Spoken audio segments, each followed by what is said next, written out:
കേരളത്തിലെ ലക്ഷക്കണക്കിന് വരുന്ന സർക്കാർ ജീവനക്കാർ. അവരെല്ലാവരും വർഷങ്ങളായിട്ട് ഒരൊറ്റ കാലത്തിനു വേണ്ടി കാത്തിരിക്കുകയാണ്. അതെന്താണെന്നല്ലേ? അവരുടെ ക്ഷാമബത്ത, അതായത് ഡിയർനെസ് അലവൻസ് കുടിശ്ശികയെക്കുറിച്ചുള്ള ഒരു തീരുമാനം.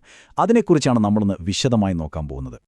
അപ്പോൾ എല്ലാവരും ചോദിക്കുന്ന ആ ഒരു ചോദ്യമുണ്ടല്ലോ, വരാൻ പോകുന്ന സംസ്ഥാന ബജറ്റ് സർക്കാർ ജീവനക്കാർക്ക് എന്തെങ്കിലും ഒരു ആശ്വാസം തരുമോ? സർക്കാരിൻ്റെ ഈ ടേമിലെ അവസാനത്തെ പ്രധാന ബജറ്റാണ്. അപ്പോൾ അതിൽ നിർണായകമായ ഒരു പ്രഖ്യാപനം ഉണ്ടാവുമോ? ശരി, നമുക്കതിൻ്റെ ഉള്ളിലേക്ക് ഒന്ന് കടന്നു നോക്കാം. അതെ, വർഷങ്ങളായി കാത്തിരുന്നിട്ട് ഒടുവിലാ മുടങ്ങിക്കിടക്കുന്ന DA കുടിശ്ശികയുടെ കാര്യത്തിൽ ഒരു പ്രഖ്യാപനം നടത്താൻ സർക്കാർ കാര്യമായിട്ട് തന്നെ ആലോചിക്കുന്നുണ്ട്. അങ്ങനെയുള്ള വാർത്തകളാണിപ്പോൾ പുറത്തുവന്നുകൊണ്ടിരിക്കുന്നത്. ശരി, അപ്പോൾ എന്താണ് ഈ പ്രശ്നത്തിന്റെ കാതൽ? എന്താണ് ഈ പറയുന്ന ഡിയർനെസ് അലവൻസ്? പിന്നെ ഇതെങ്ങനെയാണ് ഇത്ര വലിയൊരു കുടിശ്ശികയായി മാറിയത്? നമുക്കതൊന്ന് നോക്കാം. വളരെ സിമ്പിളായിട്ട് പറഞ്ഞാൽ, മാർക്കറ്റിലെ സാധനങ്ങൾക്കൊക്കെ തീപിടിച്ച വിലയാകുമ്പോൾ ആ വിലക്കയറ്റം നമ്മുടെ പോക്കറ്റിന്റെ വല്ലാതെ ബാധിക്കാതിരിക്കാൻ വേണ്ടി ശമ്പളത്തിന്റെ കൂടെ കിട്ടുന്നൊരു എക്സ്ട്രാ തുകയാണിത്. അതായത് ജീവനക്കാരുടെ വാങ്ങൽ ശേഷി കുറഞ്ഞു പോകാതിരിക്കാൻ സർക്കാർ കൊടുക്കുന്ന ഒരുതരം സുരക്ഷാ കവചം. ഇവിടെയാണ് യഥാർത്ഥ പ്രശ്നം കിടക്കുന്നത്. ഈ ചാർട്ടിലേക്കൊന്ന് നോക്കിക്കേ. ജീവനക്കാർക്ക് നിയമപരമായിട്ട് കിട്ടേണ്ടത് 37% DA ആണ്. പക്ഷേ സർക്കാരിന്റെ കയ്യിൽ നിന്ന് ഇപ്പോൾ കിട്ടുന്നത് എത്രയാണെന്നോ? വെറും 22%. ആ ഒരു ഗ്യാപ്പ് കണ്ടില്ലേ? കൃത്യം 15% ഒരു വലിയ വിടവ്. ഇതുതന്നെയാണ് ഇന്ന് കേരളത്തിലെ സർക്കാർ ജീവനക്കാരെയും പെൻഷൻകാരെയുമൊക്കെ ഒരുപോലെ കുഴയ്ക്കുന്ന പ്രധാന പ്രശ്നം. അതെ, കൃത്യം 15%. ഒന്നോർത്തു നോക്കൂ, ഓരോ മാസത്തെയും ശമ്പളത്തിൽ നിന്ന് അവർക്ക് നഷ്ടപ്പെടുന്ന ഒരു വിഹിതമാണിത്. ഇതൊട്ടുമൊരു ചെറിയ സംഖ്യയല്ല, പ്രത്യേകിച്ചും ദൈനംദിന ചിലവുകളൊക്കെ ഇങ്ങനെ റോക്കറ്റ് പോലെ കുതിച്ചുയരുമ്പോൾ. അപ്പോൾ സ്വാഭാവികമായും ഒരു ചോദ്യം വരുമല്ലേ, ഇത്രയും കാലം അനങ്ങാതിരുന്നിട്ട് സർക്കാർ എന്തിനാണിപ്പോൾ ഈ വിഷയത്തിലൊരു തീരുമാനമെടുക്കാൻ ഇങ്ങനെ നിർബന്ധിതരാകുന്നത്? അതിനു പിന്നിൽ പല രാഷ്ട്രീയ കാരണങ്ങളും സമ്മർദ്ദങ്ങളുമുണ്ട്. ഈ പെട്ടെന്നുള്ള നീക്കത്തിന് പിന്നിലെ എന്താണെന്ന് ചിന്തിക്കുന്നുണ്ടോ? അതിന് ചില പ്രധാനപ്പെട്ട കാരണങ്ങളുണ്ട്. ഒന്നാമത്തെ കാര്യം, തദ്ദേശ തെരഞ്ഞെടുപ്പിൽ കിട്ടിയ തിരിച്ചടി പാർട്ടിയെ ശരിക്കും ഇരുത്തി ചിന്തിപ്പിച്ചു. ജീവനക്കാർക്കിടയിലുള്ള ഈ അസംതൃപ്തിയാണ് തോൽവിക്ക് കാരണമെന്ന് പാർട്ടിക്കുള്ളിൽ തന്നെ ഒരു വിലയിരുത്തലുണ്ട്. പോരാത്തതിന്, ഞാൻ നേരത്തെ പറഞ്ഞ പോലെ ഇത് ഈ സർക്കാരിന്റെ അവസാനത്തെ പ്രധാന ബജറ്റാണ്. അപ്പോൾ എന്തെങ്കിലും ഒരു പ്രഖ്യാപനം നടത്താൻ ഇതിലും നല്ലൊരു സമയം വേറെയില്ല. ഈ ഒരു വാചകം കണ്ടില്ലേ? ഇത് പാർട്ടിക്കുള്ളിൽ തന്നെയുള്ള ഒരു തിരിച്ചറിവിനെയാണ് സൂചിപ്പിക്കുന്നത്. അതായത് ജീവനക്കാരുടെ സംതൃപ്തി എന്നത് വെറുമൊരു സാമ്പത്തിക വിഷയം മാത്രമല്ല, അതൊരു രാഷ്ട്രീയ നിലനിൽപ്പിന്റെ പ്രശ്നം കൂടിയായി മാറിക്കഴിഞ്ഞു എന്നവർക്ക് മനസ്സിലായി. ശരി, ഇനി നമുക്ക് കേരളത്തിലെ ഈ ഒരു അവസ്ഥയെ ഇന്ത്യയിലെ മറ്റു സംസ്ഥാനങ്ങളുമായിട്ടൊന്ന് താരതമ്യം ചെയ്തു നോക്കാം. അപ്പോഴാണ് ഈ വിഷയത്തിന്റെ ഒരു യഥാർത്ഥ ചിത്രം നമുക്ക് പിടികിട്ടുക. സത്യം പറഞ്ഞാൽ ഈ കണക്കുകൾ കാണുമ്പോൾ നമ്മൾ ശരിക്കും ഞെട്ടിപ്പോവും. DA കുടിശ്ശികയുടെ കാര്യത്തിൽ കേരളം മറ്റു സംസ്ഥാനങ്ങളെക്കാൾ ബഹുദൂരം മുന്നിലാണ്. അതും ഒന്നാം സ്ഥാനത്ത്, 15%. ഓർക്കണം, തമിഴ്നാട്ടിലും ഉത്തർപ്രദേശിലുമൊക്കെ ഇത് വെറും 1%മേ ഉള്ളൂ. ഗുജറാത്തിലാണെങ്കിലോ 0. അപ്പോൾ തന്നെ മനസ്സിലാക്കാമല്ലോ കേരളത്തിലെ സാഹചര്യത്തിന്റെ ഗൗരവം എത്രത്തോളമുണ്ടെന്ന്.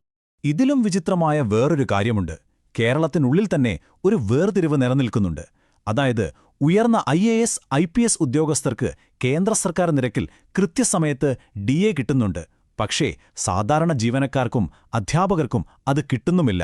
ഇതൊരു വലിയ വിവേചനമായിട്ട് പലരും ചൂണ്ടിക്കാണിക്കുന്നുണ്ട്. അതോടൊപ്പം തന്നെ വേറൊരു കാര്യം കൂടിയുണ്ട്.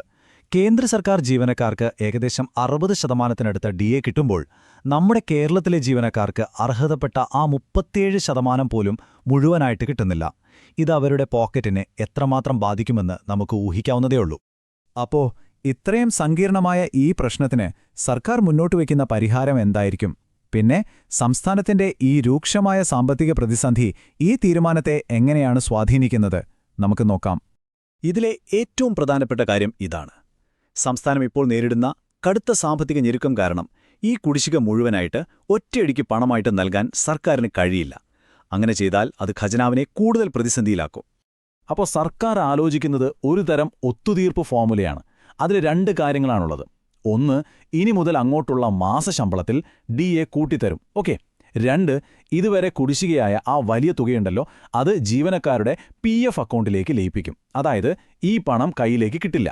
പകരം നമ്മുടെയൊക്കെ റിട്ടയർമെന്റ് സമ്പാദ്യത്തിലേക്ക് അതങ്ങനെ പോകും. അതാണ് പ്ലാൻ. സർക്കാരിന്റെ ഭാഗത്തുനിന്ന് നോക്കുമ്പോൾ ഇത് വളരെ പ്രായോഗികമായൊരു നീക്കമാണ്. കാരണം വലിയൊരു തുക ഒറ്റയടിക്ക് ഖജനാവിൽ നിന്ന് പുറത്തേക്ക് പോകുന്നില്ല.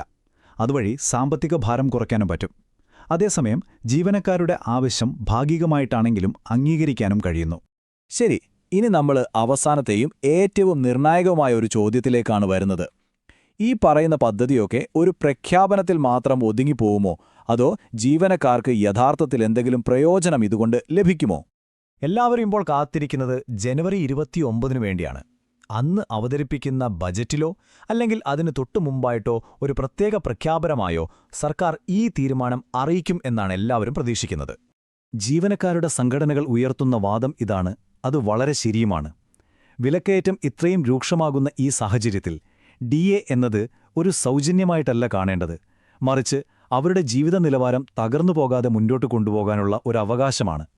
അപ്പോ അവസാനം ഈ ഒരു ചോദ്യം ബാക്കിയാവുകയാണ്. വരാൻ പോകുന്ന സർക്കാർ പ്രഖ്യാപനം ലക്ഷക്കണക്കിന് വരുന്ന ജീവനക്കാർക്കും പെൻഷൻകാർക്കും ഒരു യഥാർത്ഥ സാമ്പത്തിക ആശ്വാസം കൊടുക്കുമോ, അതോ കണക്കുകളിലൊക്കെ ശരിയാക്കി കാണിക്കുന്ന കടലാസിൽ മാത്രം ഒതുങ്ങുന്നൊരു പ്രഖ്യാപനമായി ഇത് മാറുമോ? നമുക്ക് കാത്തിരുന്ന് കാണാം.